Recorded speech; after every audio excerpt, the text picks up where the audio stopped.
Regla 8. Intenta tener una habitación de tu casa lo más bonita posible. No basta con limpiar tu habitación.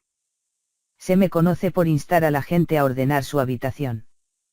Quizás sea porque me tomo en serio este prosaico consejo y porque sé que es una tarea mucho más difícil de lo que parece. Yo llevo unos 3 años sin poder limpiar bien la que es mi habitación, mi despacho de casa, que suelo tener como los chorros del oro. Durante este periodo, mi vida se ha visto sumida en tal caos y he vivido tantos cambios, polémicas políticas, cambios en mi carrera, viajes constantes, pilas de correo, una serie de trastornos, que simplemente me he sentido sobrepasado. La desorganización se agravó porque mi esposa y yo justo acabábamos de hacer obras en buena parte de la casa y todo lo que no conseguimos colocar en alguna parte terminó en mi despacho.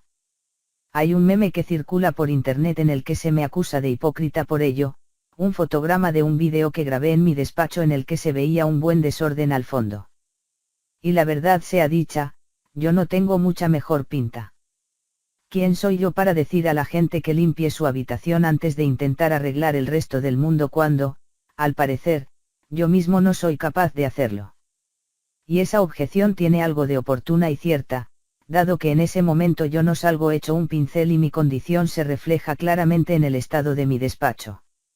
A medida que viajaba, las cosas se iban amontonando y cercándome. Debo alegar que mis circunstancias eran excepcionales y que arreglé muchas otras cosas durante el tiempo en que mi despacho fue degenerando, pero eso no me quita la obligación moral de volver y ordenarlo. Y el problema no es solo que quiera poner en orden todo el desastre. También quiero dejar bonita mi habitación, mi casa y, tal vez, en la medida de lo posible, la comunidad. Dios sabe que lo necesita como agua de mayo. Hacer algo bonito es difícil, pero vale muchísimo la pena. Si aprendes a hacer que algo en tu vida sea realmente bonito, aunque sea una sola cosa, habrás entablado una relación con la belleza. A partir de ahí puedes empezar a ensanchar esa relación para que abarque otros elementos de tu vida y del mundo. Es una llamada a lo divino. Esa es la reconexión con la inmortalidad de la niñez y la verdadera belleza y majestuosidad del ser que ya no puedes ver. Has de ser osado para intentarlo. Si estudias arte, y literatura y humanidades, lo haces para impregnarte de la sabiduría acumulada de nuestra civilización. Es una idea fantástica, una verdadera necesidad, porque la gente lleva mucho tiempo averiguando cómo vivir. Los frutos son extraños, pero de una riqueza sin parangón, así que ¿por qué no usarlos como guía? Tu visión será más amplia, y tus planes, más integrales. Serás más inteligente y exhaustivo al pensar en otras personas. Cuidarás mejor de ti mismo. Entenderás mejor el presente, enraizado como está en el pasado, y llegarás a conclusiones con mucho más tiento. También terminarás tratando el futuro como una realidad más concreta, porque desarrollarás cierta noción verdadera del tiempo, y serás más reacio a sacrificarlo para satisfacer tus impulsos. Adquirirás cierta seriedad, gravitas y auténtica madurez. Hablarás con mayor acierto y los demás estarán más dispuestos a escucharte y cooperar contigo, igual que tú con ellos. Te irás volviendo más y más la persona que eres en verdad, y cada vez serás menos ese monigote torpe y desventurado a manos de la presión de grupo, las modas y la ideología. Cómprate una obra de arte. Busca una que te diga algo y cómprala. Si es una producción artística auténtica, permeará tu vida y la cambiará. Una auténtica obra de arte es una ventana a lo trascendente y eso es algo que necesitas en tu vida, porque eres finito y estás limitado y ceñido por tu ignorancia. A menos que puedas establecer una conexión con lo trascendente, no tendrás la fuerza para prevalecer cuando los desafíos vitales se vuelvan abrumadores. Tienes que establecer un vínculo con el exterior, igual que un hombre que ha caído por la borda en alta mar necesita un salvavidas, e introducir la belleza en tu vida es una forma de lograrlo. Por estos motivos necesitamos entender el papel del arte y dejar de verlo como una opción, un lujo o, lo que es peor, una afectación. El arte es el cimiento de la propia cultura. Es la base del proceso con el que nos unimos mentalmente y firmamos una paz productiva con los demás. Como se suele decir, no solo de pan vivirá el hombre, Mateo capítulo 4, versículo 4. Amén. Vivimos de la belleza. Vivimos de la literatura. Vivimos del arte. No podemos vivir sin cierta conexión con lo divino, y la belleza es divina, porque, sin ello, la vida es demasiado corta, deprimente y trágica. Y debemos ser avispados, abrir los ojos y estar preparados para sobrevivir, orientar el mundo y no destruir las cosas, o a nosotros mismos. La belleza nos puede ayudar a apreciar lo asombroso del ser y motivarnos a buscar la gratitud cuando sintamos la atracción del resentimiento destructivo. Memoria y visión. El orgullo del pavo es la gloria de Dios. La lujuria del chivo es la largueza de Dios. La cólera del león es la sabiduría de Dios. La desnudez de la mujer es la obra de Dios. El exceso de pena, ríe. El exceso de alegría, llora. El rugido de los leones, el aullido de los lobos, el furor del mar tormentoso, y la espada destructora son porciones de eternidad demasiado grandes para los ojos del hombre. De niño, me conocía el perfil y los detalles de todas las casas del barrio en que vivía. Me conocía los callejones, lo que había detrás de las vallas, donde estaba cada grieta de la acera y los atajos que había para ir de un sitio a otro. Mi mundo no era grande, pero lo había explorado a fondo y me lo conocía al dedillo. Ahora que soy un adulto, la cosa es distinta. En Fairview, el pueblo donde pasé la mayor parte de mi infancia y adolescencia, solo viví 9 años, pero aún recuerdo con todo lujo de detalles la calle donde residía. En Toronto he vivido el doble de tiempo, y en la misma calle, pero apenas tengo una vaga idea de las casas que rodean a la mía. No creo que sea algo bueno, me hace sentir mucho menos como en casa. Es como si, al pasear por la calle y echar un vistazo a una casa de la zona, pensara en casa como en un icono, porque, en verdad, en que me afectan a efectos prácticos las particularidades de cada casa. Y entonces presto atención a otra cosa.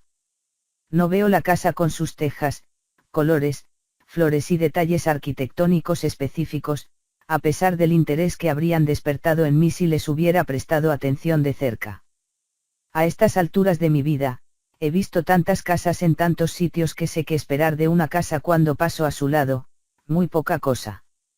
Así, ignoro las peculiaridades y bellezas atractivas de los detalles, su carácter único, para bien o para mal, y veo solo lo justo para no desorientarme mientras camino y continúo pensando y divagando. Me pierdo muchas cosas. En resumen, en mi vecindario de adulto no existo igual que cuando era niño y estaba en mi pueblo. Estoy separado de la realidad del mundo. Y por esa razón, carezco de un verdadero sentimiento de pertenencia. En mi caso, la percepción se ha reemplazado con una memoria funcional y pragmática.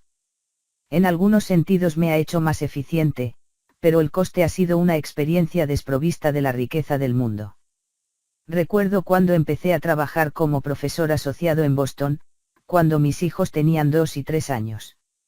Estaba absorbido por el trabajo. Intentaba aguantar y que mi carrera prosperara, ganar suficiente dinero para mantener a mi familia con mi sueldo, que era el único que entraba por la puerta. Cuando llegaba a casa, salía a pasear con mi esposa, Tammy, y nuestros hijos, Mikaela y Julian. Me costaba mucho tener paciencia con ellos. Siempre tenía demasiado trabajo, o eso creía yo, y llevaba años esforzándome en disciplinarme para concentrarme en ese trabajo. Si salíamos a pasear, quería saber exactamente a dónde íbamos, cuánto íbamos a tardar en llegar y a qué hora exacta volveríamos. Esta no es la actitud óptima cuando se quiere pasar un rato agradable y razonable con los pequeños. Siempre y cuando quieras sumergirte en la experiencia. Siempre y cuando quieras observar y participar en el placer que extraen durante su eterno proceso de descubrimiento. Siempre y cuando no quieras arriesgarte a perderte algo vital. Me resultaba muy difícil relajarme y vivir el presente, observar a mis hijos pequeños vagar por el vecindario sin un destino, propósito o plan concreto, verlos totalmente abstraídos cuando encontraban un perro, un insecto o una lombriz, o verlos jugar a algo que se acababan de inventar. Sin embargo, de vez en cuando conseguía irrumpir brevemente en su mismo marco de referencia, es uno de los preciosos regalos que te hacen los niños pequeños, y ver el mundo puro que habitaban, eterno, todavía libre de la memoria ejercitada y eficiente, capaz de generar pura alegría por lo nuevo que era todo. Sin embargo, los miedos respecto al futuro me seguían poseyendo sin querer y llevaban mi cabeza a la siguiente de las tareas que me preocupaban. Era muy consciente de que me estaba perdiendo belleza, significado y entusiasmo, por más eficiente que me estuviera volviendo mi impaciencia. Era estrecho de miras, perspicaz y decidido, de esas personas que no pierden el tiempo, pero el precio que pagué fue la ceguera que exige la eficiencia, el éxito y el orden. Ya no veía el mundo. Solo veía lo justo y necesario para navegar a máxima velocidad y al menor coste. Nada era sorprendente. Tenía las responsabilidades de un adulto. Tenía un trabajo duro. Tenía que cuidar de mi familia y eso significaba sacrificar el presente para pensar en el futuro. Pero al tener cerca a niños pequeños y al ver con qué intensidad vivían el presente, así como la fascinación que sentían por todo lo que los rodeaba, me volví muy consciente de la pérdida que acompaña a la madurez. Los grandes poetas son expresamente sabedores de esto y hacen lo posible para recordárnoslo al resto.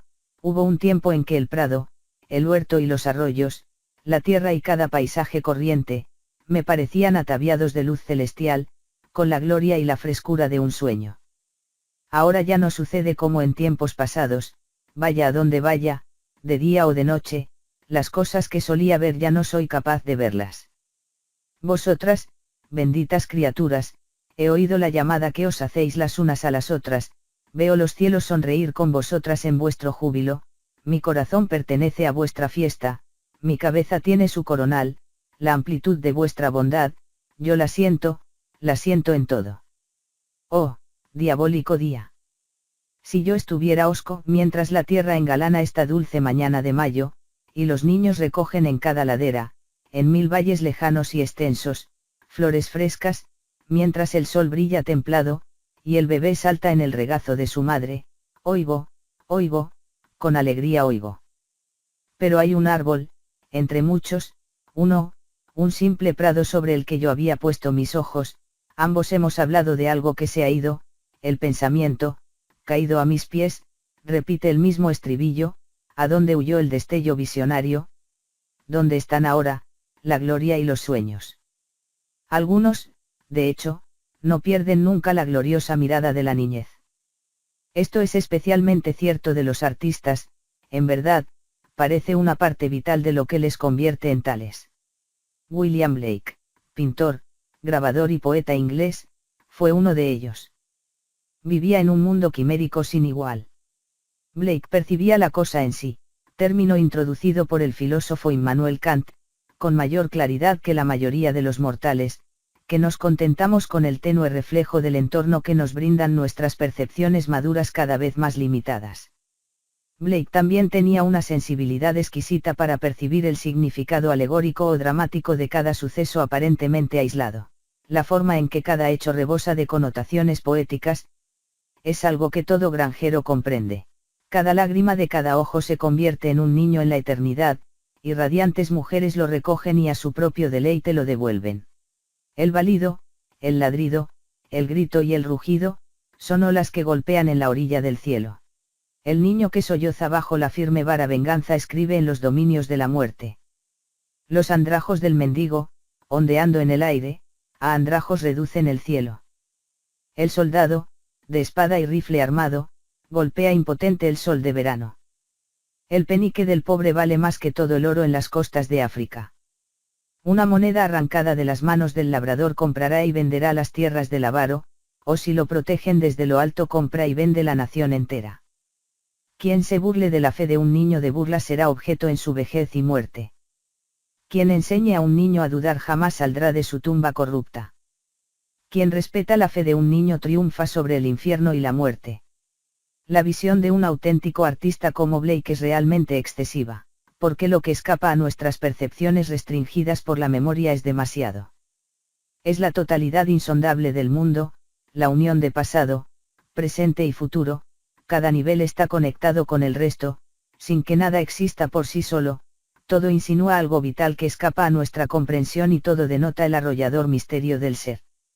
El visionario pone su acento en algo que supuestamente vemos todos, un vaso de flores, quizá, en toda su complejidad y belleza, en el que cada flor brota de la nada antes de su disolución y rebrote, un pajar en primavera y su aspecto en verano, otoño e invierno, que observa y plasma el absoluto misterio de su existencia, con las diferentes tonalidades de luz y de color, además de la subyacente forma común, que podemos confundir fácilmente con la realidad plena e incomprensible de lo que hay. ¿No ves que todos los pájaros que surcan del aire los caminos son un inmenso mundo de deleite, encerrado por tus 5 sentidos?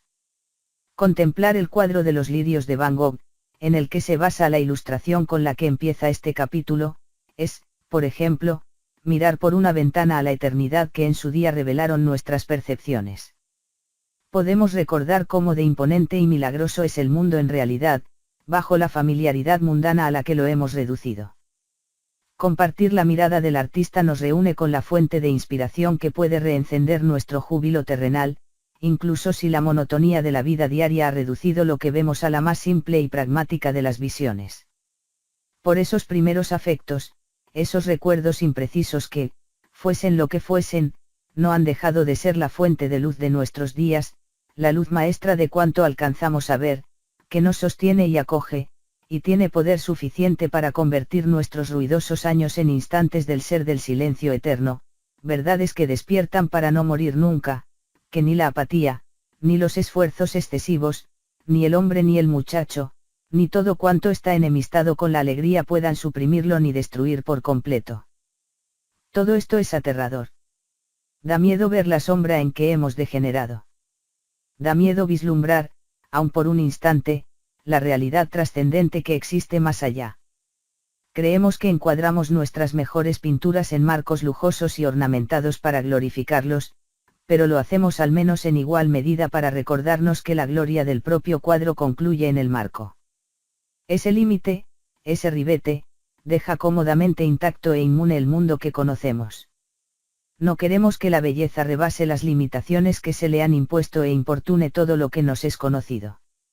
Hacemos lo mismo con los museos, los asilos para el talento, acogen todo lo sensacional, todo lo que en principio se podría esparcir por el mundo.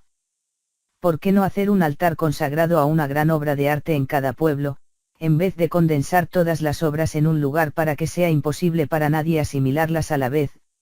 ¿Acaso no basta una obra maestra por sala, o incluso por edificio? Es absurdo congregar 10 grandes obras de arte, o 100, en una sola sala, pues cada una de ellas es un mundo en sí misma. Esta recopilación masiva degrada la particularidad y la valía única y singular de lo inestimable e irreemplazable. El miedo es lo que nos induce a encarcelar el arte. Y no es de extrañar. ¿Qué creíais? ¿Que me conformaría con 1000 hectáreas de tierra nada más? ¿Pensasteis que toda la tierra sería demasiado para mí? ¿Para qué habéis aprendido a leer si no sabéis ya interpretar mis poemas? Quédate hoy conmigo, vive conmigo un día y una noche y te mostraré el origen de todos los poemas.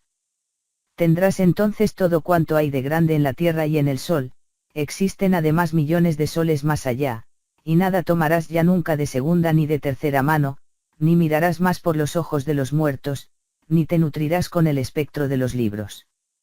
Tampoco contemplarás el mundo con mis ojos ni tomarás las cosas de mis manos. Aprenderás a escuchar en todas direcciones y dejarás que la esencia del universo se filtre por tu ser. Abrirnos a la belleza del mundo que, como adultos, hemos revestido de simplicidad puede ser agobiante. Pero, si no lo hacemos, si no damos un buen paseo con un niño pequeño, por ejemplo, perdemos de vista la grandeza y la admiración que nos puede despertar constantemente el mundo sin ataduras, y reducimos nuestras vidas a la triste necesidad. La tierra que conoces, la que no conoces y la que ni siquiera imaginas. Habitas el territorio que conoces, pragmática y conceptualmente. Pero imagina lo que hay más allá. Existe un espacio inmenso de cosas que no conoces, pero que otras personas podrían comprender, al menos en parte. Y fuera de lo que sabe cualquier persona, hay un espacio de cosas que no conoce nadie en absoluto. Tu mundo es territorio conocido, rodeado de lo relativamente desconocido y de lo desconocido por completo, y un poco más lejos, de lo absolutamente incognoscible.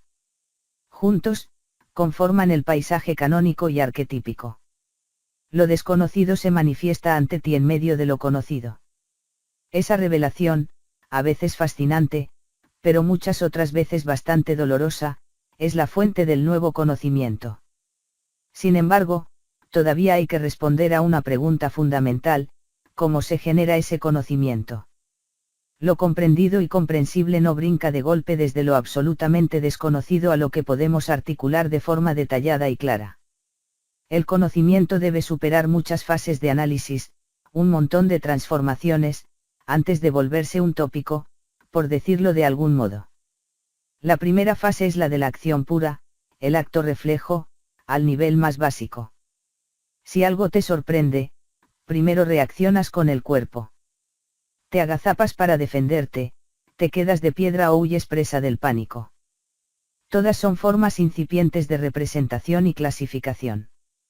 Agazaparse significa que te ataca un peligro. Quedarse de piedra significa que te acecha un peligro. El pánico significa el terror que te obligará a escapar. El mundo de la posibilidad se empieza a hacer realidad con ese acto instintivo y corporal, inconsciente e incontrolable. La primera posibilidad, o el potencial, que se hace realidad no es conceptual. Es física, pero aún así es figurativa, ya no es la cosa en sí misma a la que hemos aludido antes, sino la transmutación de esa cosa en una respuesta física proporcional. Es una representación. Imagina que estás en casa por la noche a solas. Es tarde y está oscuro. De repente, te asusta un ruido que no esperas y te quedas parado. Esta es la primera transmutación, del ruido desconocido, un patrón, a un estado de parálisis. El corazón se te acelera, preparándote para la acción, la que sea. Esa es la segunda transmutación. Te preparas para moverte. Luego, tu imaginación llena la oscuridad con lo que podría estar produciendo el ruido. Esa es la tercera transmutación, parte de una secuencia completa y práctica: respuestas corporales, la parálisis y el aumento del ritmo cardíaco, y, a posteriori, la representación visual e imaginativa. La segunda es parte de la exploración, que podrías ampliar superando el terror y la parálisis ulterior, si asumimos que no sucede nada más demasiado imprevisto, e investigando la zona de donde pareció provenir el ruido, antes parte de tu acogedora casa.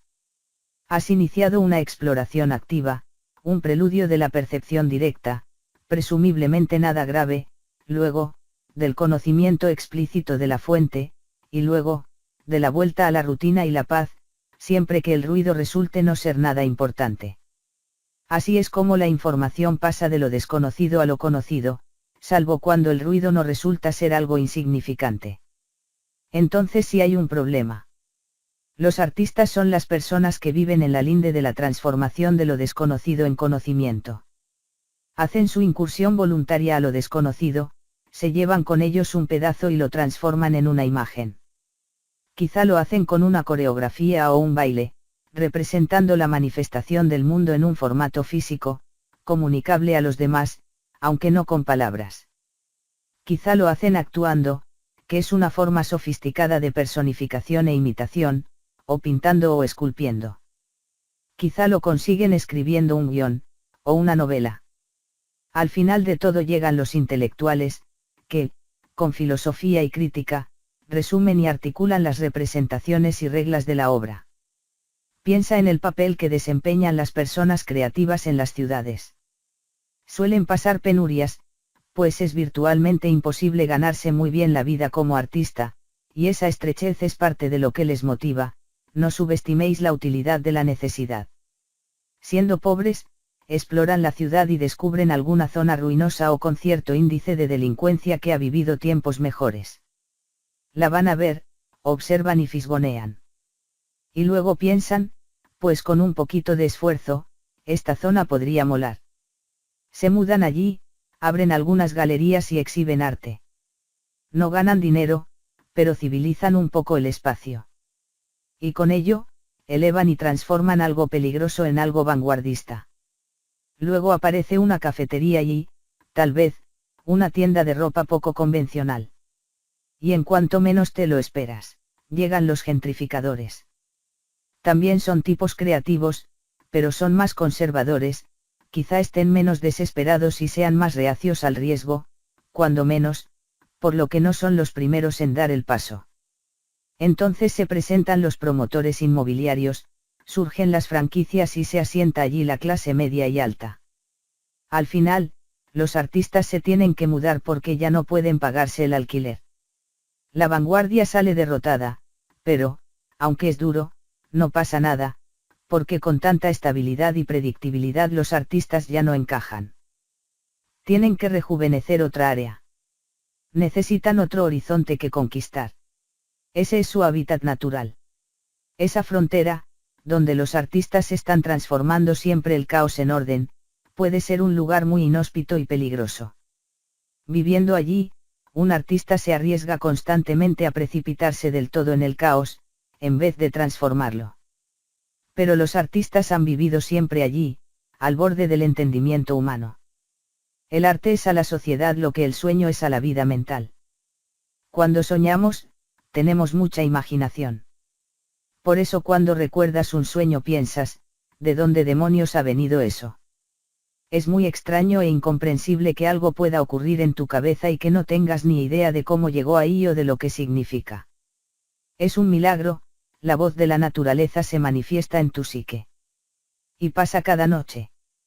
Como el arte, el sueño media entre el orden y el caos. O sea que es mitad caos. Por esa razón no es comprensible.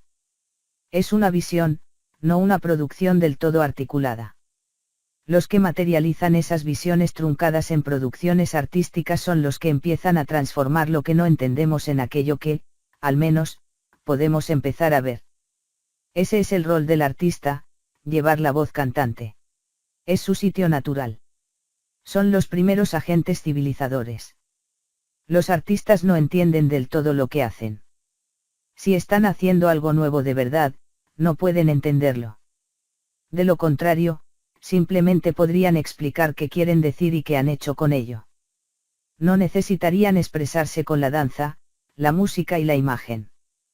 Pero se dejan llevar por los sentidos, por la intuición y por su facilidad para detectar pautas, y todo eso es somático, más que articulado, al menos en las fases iniciales.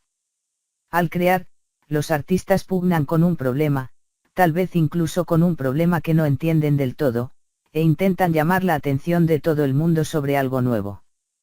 De lo contrario, son meros propagandistas que invierten el proceso artístico, tratando de transformar algo que ya pueden articular en imagen y arte en aras de una victoria retórica e ideológica. He aquí un gran pecado, someter lo elevado a los propósitos de lo inferior. Es una táctica totalitaria, la subordinación del arte y la literatura a la política, o la difuminación deliberada de la distinción entre ellos. Los artistas tienen que vérselas con algo que no comprenden. De lo contrario no serán artistas, sino impostores, románticos, o frustrados sentimentales, narcisistas o actores, y no en el sentido creativo. Cuando son artistas de verdad, es probable que tengan una obsesión excéntrica y particular con su intuición, que estén poseídos por ella y que estén dispuestos a seguirla incluso cuando hayan resistencia y hay una probabilidad abrumadora de encontrar rechazo, crítica y fracaso práctico y económico. Cuando triunfan, hacen más comprensible el mundo, o bien destruyen algo que en su día era comprendido, pero que ha quedado anticuado, y lo sustituyen por algo nuevo y mejor.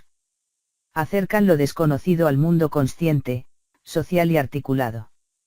Y entonces la gente contempla esas obras de arte, asiste a las representaciones y escucha las historias y se empieza a impregnar de ellas, sin saber cómo ni por qué. Y la gente encuentra en ello un gran valor, quizá más que en ninguna otra cosa. No es casual que los artefactos más caros del mundo, los que literal, o casi literalmente, no tienen precio, sean las grandes obras de arte. Una vez visité el Met de Nueva York para ver una colección de extraordinarios y conocidos cuadros renacentistas. Cada uno habría valido cientos de millones de dólares, en caso de haberse puesto a la venta. Estaban almacenados en un santuario, un hogar de lo divino, tanto para ateos como para creyentes. Se trataba del más caro y prestigioso de los museos, en un paraje estupendo y bonito, en la que podría ser perfectamente la ciudad más viva y animada del mundo. Para armar la colección se había tardado una eternidad y había costado Dios y ayuda. Estaba a rebosar de gente, buena parte de la cual había viajado hasta allí en lo que podríamos llamar una peregrinación. Me pregunté qué pretendía la gente yendo a ese lugar tan bien montado, porque recorría esas grandes distancias para observar unos cuadros. ¿Qué creían que estaban haciendo? Una de las maravillosas pinturas mostraba la Inmaculada Concepción de la Virgen. La composición era majestuosa. La Madre de Dios estaba ascendiendo al cielo en un estado beatífico, encerrada en una mandorla de nubes incrustadas con rostros de putti. Toda la gente contemplaba la obra ensimismada. Pensé, no saben lo que significa esa pintura. No entienden el significado simbólico de la mandorla, o la importancia de los putti, o la idea de la glorificación de la Madre de Dios. Y bueno, Dios ha muerto, o al menos eso se dice. ¿Por qué la pintura conserva igualmente su valor? Porque está en esta sala y en este edificio con el resto de los cuadros, en esta ciudad, bien custodiados y sin poderlos tocar. Porque esta pintura, y todas estas otras, no tiene precio y es fruto del deseo de los que ya lo tienen todo. Porque estas creaciones se guardan con tanto celo en un santuario moderno y son visitadas por personas de todo el mundo, como si fuera una obligación, incluso como si fuera deseable o necesario. Tratamos estos objetos como si fuesen sagrados. Al menos es lo que sugieren nuestros actos cuando estamos a su lado. Los observamos, ignorantes y asombrados, y recordamos lo que hemos olvidado, percibimos muy levemente lo que ya no somos capaces de ver, lo que tal vez ya no queremos ver. Lo desconocido se vislumbra en las obras de los grandes artistas de una forma más o menos articulada. Lo inefable e imponente empieza a hacerse realidad, pero conserva una parte aterradora de su poder trascendente. Este es el papel del arte y el papel de los artistas. Es lógico que guardemos sus obras peligrosas y mágicas bajo llave, enmarcadas y separadas de todo lo demás. Y si una gran obra sufre un daño en alguna parte, la noticia recorre todo el mundo. Notamos cómo tiemblan los cimientos de nuestra cultura. El sueño del que depende nuestra realidad se zarandea. Nos sentimos inquietos. Una habitación. Yo vivo con mi esposa en una casita semiadosada. El salón no medirá más de 3,5 metros, tanto de largo como de ancho. Sin embargo, nos esmeramos para que la sala quedase preciosa y tratamos de hacer lo mismo con el resto de la casa. En el salón había algunos cuadros enormes que, a buen seguro, no serán del gusto de todo el mundo. Había cuadros impresionistas y del realismo soviético, algunos mostraban escenas de la Segunda Guerra Mundial, otros, el triunfo del comunismo. También había una serie de miniaturas cubistas y cuadros sudamericanos muy influenciados por la tradición nativa. Con esas 15 pinturas pequeñitas, de 30 por 30 centímetros, en la sala había al menos 25 cuadros. Incluso había uno que colgaba del techo, donde lo até con imanes. Recordaba a un aguafuerte medieval, pese a estar pintado sobre un lienzo, y venía de una iglesia de Rumanía. El más grande medía 1,80 m de alto por 2,40 m de largo, más o menos. Sí, ya sé que congregar todas estas pinturas en un espacio diminuto contradice lo que he dicho antes de consagrar una sala, o incluso un edificio, a una sola obra de arte, pero yo solo tengo una casa, así que alego motivo de necesidad. Si quería coleccionar cuadros, tenía que meterlos donde pudiera. En el resto de la casa usamos 36 colores diferentes, además de una serie de tonos distintos de brillo para las paredes y los acabados del edificio. Los sacamos todos de una paleta que hacía juego con una enorme pintura realista de una cochera de Chicago de los 50, creada por el mismo artista que nos ayudó a diseñar y renovar nuestro hogar. En cuanto a los cuadros soviéticos, se los compré por eBay a anticuarios y buhoneros ucranianos especializados en objetos de la época soviética.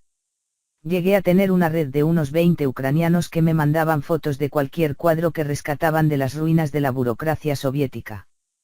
La mayoría eran feísimos, pero algunos eran geniales.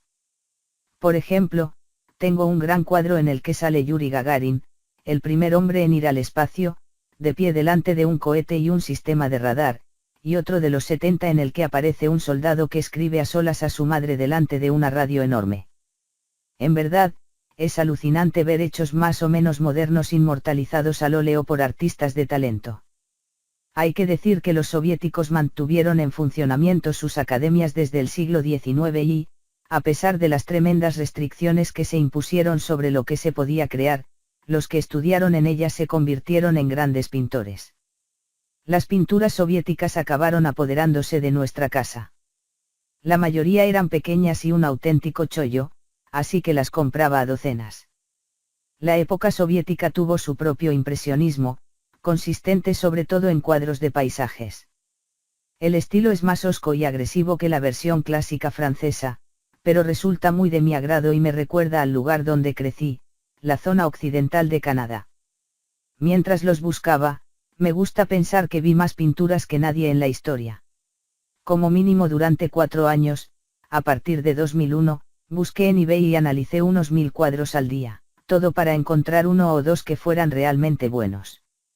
Lo más habitual era que se tratara de un paisaje ruso o soviético que se vendía por 4 cuartos, y eran mejores pinturas que las que había visto jamás en las galerías y colecciones de los museos de Toronto. Los añadía a una lista de objetos que me interesaban, una función de eBay, los imprimía, colocaba sobre el suelo las fotos de los cuadros y pedía a Tammy que me ayudara a acotar mis opciones. Tiene buen ojo y bastante formación como artista. Descartábamos los que veíamos que tenían defectos o taras y comprábamos el resto. Debido a esto, mis hijos crecieron rodeados de arte, lo cual les dejó sin duda una huella. Muchas de mis pinturas ahora están colgadas en sus respectivos hogares, aunque solían evitar la propaganda soviética más política, que a mí me atraía por su significado histórico y por la guerra que libraban en los lienzos el arte, fruto del innegable talento del pintor, y la propaganda que ese arte estaba condenado a servir. Y os aseguro que, a medida que pasan los años, el arte se interpone al fin propagandístico. Es algo muy interesante de observar. Por aquella época también intenté arreglar mi despacho en la universidad, después de que me sacaran de un despacho que ya tenía decorado a medias.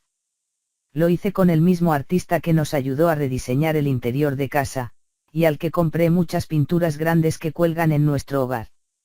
Juntos transformamos mi nuevo despacho, de aspecto fabril y luces fluorescentes, un horripilante zulo de los 70 con las ventanas selladas, en un lugar donde un ser humano pudiera trabajar 30 años sin arder en deseos de morir.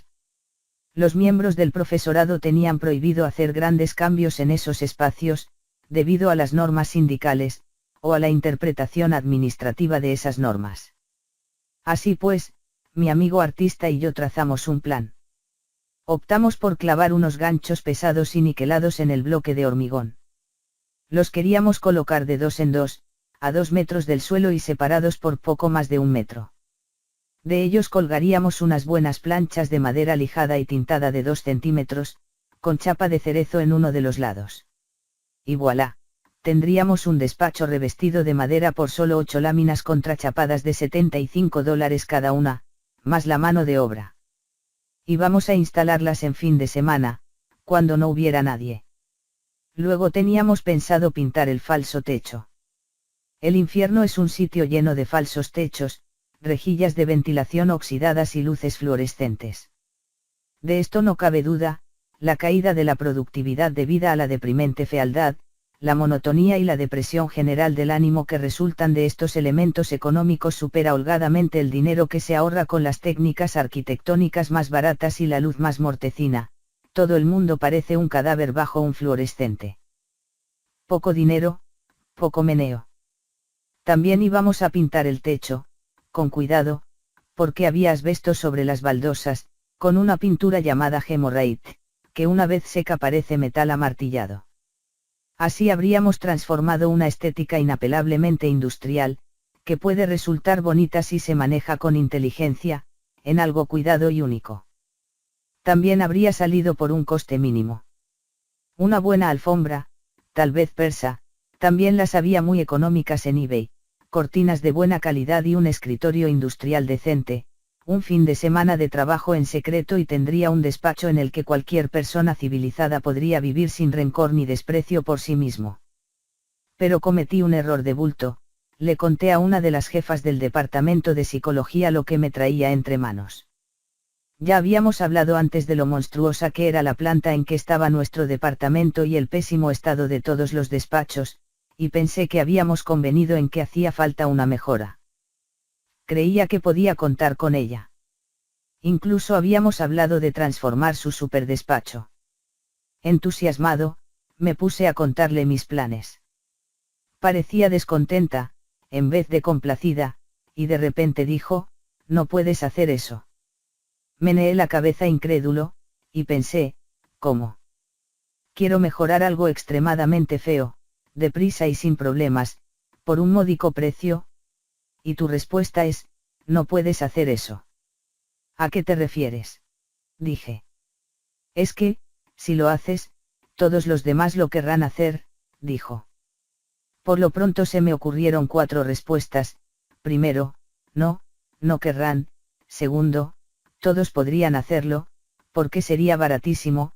Tercero, pensaba que éramos adultos sensatos que estaban hablando en serio sobre mejorar una cosa importante de la universidad, no niños que se pelean en el patio de la guardería. Y cuarto, pensaba que hablaba con alguien cuerdo y razonable, pero es evidente que estaba equivocado. Terminó la conversación con una amenaza directa, no me busques las cosquillas. Qué estúpido fui al pedir permiso. Bueno, en realidad no es eso lo que había hecho, estaba intentando contar algo motivador, bonito y emocionante, pero la conversación se había convertido en un mero pulso. No compartí ninguna de esas 4 respuestas, aunque estuve muy tentado de exponerlas todas, y recalibré de inmediato mi estrategia. Mi amigo artista y yo ya estábamos muy familiarizados con la demencia y la intransigencia de las burocracias de nivel intermedio, así que ya habíamos esbozado un plan B más modesto. El plan consistía en escoger una buena pintura para las paredes, en lugar de la madera, muy preferible, poner colores que resaltaran donde fuera posible y alfombras y cortinas a juego. Tuve que pelearme con la dirección para conseguir los colores exactos que había elegido y que concordaban con el aire industrial del despacho, pero gané esa batalla. El plan B no era tan bueno como el A, pero seguía siendo mucho mejor que el statu quo. Después añadí un falso techo de cobre con baldosas adhesivas y ligeras de plástico, que imitan bastante bien el metal decorativo, colgué algunos cuadros y coloqué un par de estatuas. Los alumnos, colegas y visitantes entran y se quedan maravillados. Mi despacho es un templo de creatividad y belleza, no una horripilante fábrica iluminada con fluorescentes. Los visitantes se sorprenden, salen de allí admirados, aliviados y satisfechos. Al cabo de poco, supe que el departamento estaba llevando a posibles candidatos a profesor a mi despacho para enseñarles la libertad creativa que se permitía en la Universidad de Toronto. Me pareció una broma divertidísima. Le di muchas vueltas durante largo tiempo. La resistencia que encontré tenía una fuerza incomprensible. Pensaba, Dios, parece que la gente tiene miedo de lo que estoy haciendo en este despacho. Quizá hay algún motivo, un motivo importante, que desconozco. Entonces oí una anécdota del biólogo Robert Sapolsky sobre los ñus. Los ñus son animales que viven en manada y son muy difíciles de distinguir unos de otros, quizá no para los propios ñus, pero sí para los que quieren estudiarlos. Se camuflan juntándose. En el pasado había sido un problema grave para los biólogos, que necesitaban observar ejemplares concretos durante un tiempo suficiente para extraer ciertas conclusiones de su comportamiento.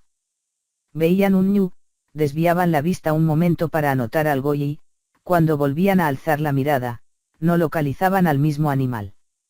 Al final decidieron probar una cosa. Los biólogos se subieron a un todoterreno, se pusieron al lado de un rebaño y, con un cubo de pintura roja y un harapo atado a un palo, marcaron las ancas de uno de los ñus. Así podrían seguir las actividades de ese ejemplar concreto y, con suerte, descubrir algo nuevo de la conducta de la especie. Pero ¿a qué no adivináis qué le pasó a ese ñu, ahora que estaba diferenciado de la manada? Los depredadores, que siempre acechaban al grupo, lo cazaron. A los leones, una gran amenaza para la especie, les cuesta derribar a un ñu concreto a menos que lo puedan identificar. No son capaces de cazar una manada imprecisa de animales. No pueden perseguir 4 ñus a la vez. Tienen que organizar la caza en torno a un ejemplar identificable. Así pues, cuando los leones persiguen a los que son pequeños o cojean, no están seleccionando a los débiles en una especie de exhibición natural de altruismo. Preferirían cenar un buen ñu sano, delicioso y jugoso que uno pequeñito, viejo o enfermo. Pero tienen que poder identificar a su presa. ¿Cuál es la moraleja de la historia? Si te vuelves llamativo y destacas, los leones acaban contigo. Y leones siempre los hay. Si alzas el cuello, te encontrará el filo de la espada. Muchas culturas tienen un dicho parecido. Por ejemplo, donde veas a todos cojear, debes, al menos, renquear. En Japón tienen uno que dice, el clavo que sobresale es el primero en recibir el martillazo. No se trata de una observación baladí, de ahí que sea tan común. La labor artística y creativa entraña un alto riesgo, y la probabilidad de sacarle partido es baja.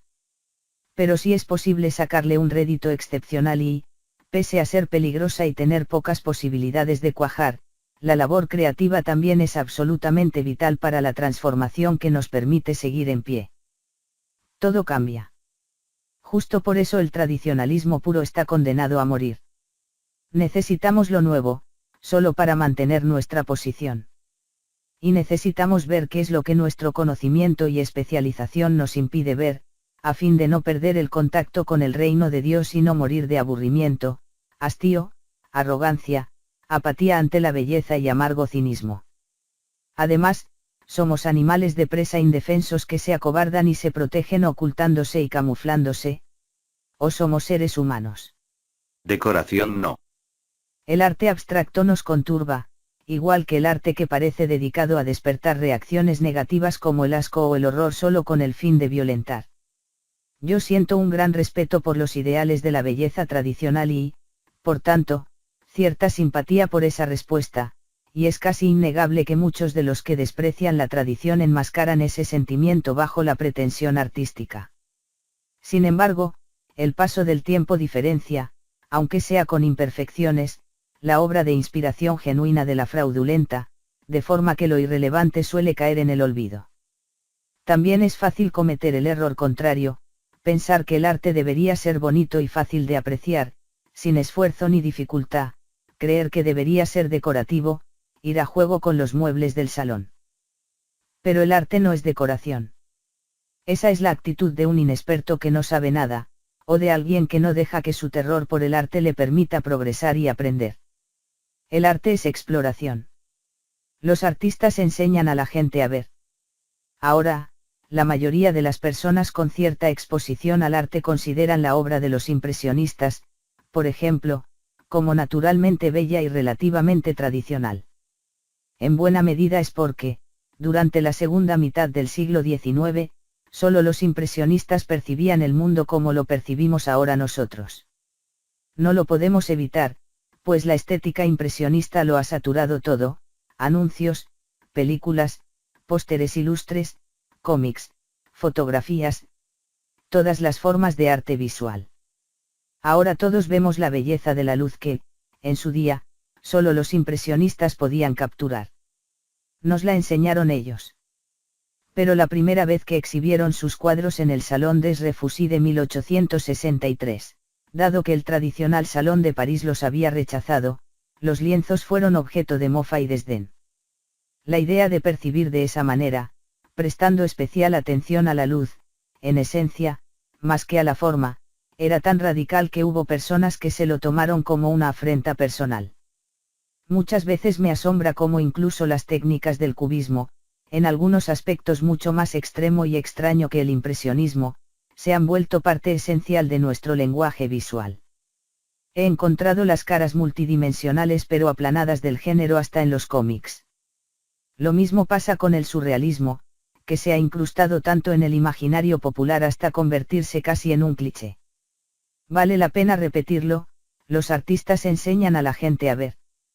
Es muy complicado percibir el mundo y tenemos la gran suerte de contar con genios que nos enseñan a hacerlo, que nos reconectan con lo que hemos perdido y que nos explican el mundo. Por estas razones psicológicas haríamos bien en sopesar frases como las que pronuncia Cristo en Mateo capítulo 18, versículo 1, en aquel tiempo los discípulos vinieron a Jesús, diciendo, ¿quién es el mayor en el reino de los cielos? Y llamando Jesús a un niño, lo puso en medio de ellos, y dijo, de cierto os digo, que si no os volvéis y os hacéis como niños, no entraréis en el reino de los cielos. La belleza te reconduce hasta lo que has perdido. La belleza te recuerda lo que siempre es inmune al cinismo. La belleza te hace seguir el camino recto, te recuerda que hay cosas de menor y mayor valor. Hay muchas cosas por las que vale la pena vivir, el amor, el juego, el coraje, la gratitud, el trabajo, la amistad, la verdad, la cortesía, la esperanza, la virtud y la responsabilidad.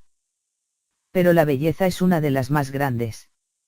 Aunque el resplandor que una vez fue tan luminoso sea ahora retirado para siempre de mi vista, aunque nada pueda devolver la hora del esplendor en la hierba, de la gloria entre las flores, no lloraremos, sino que encontraremos fuerza en lo que queda atrás, en la comprensión original que al haber sido una vez debe permanecer para siempre, en los lenitivos pensamientos que se levantan del sufrimiento humano, en la fe que mira a través de la muerte, en los años que traen la mente filosófica. Intenta tener una habitación de tu casa lo más bonita posible.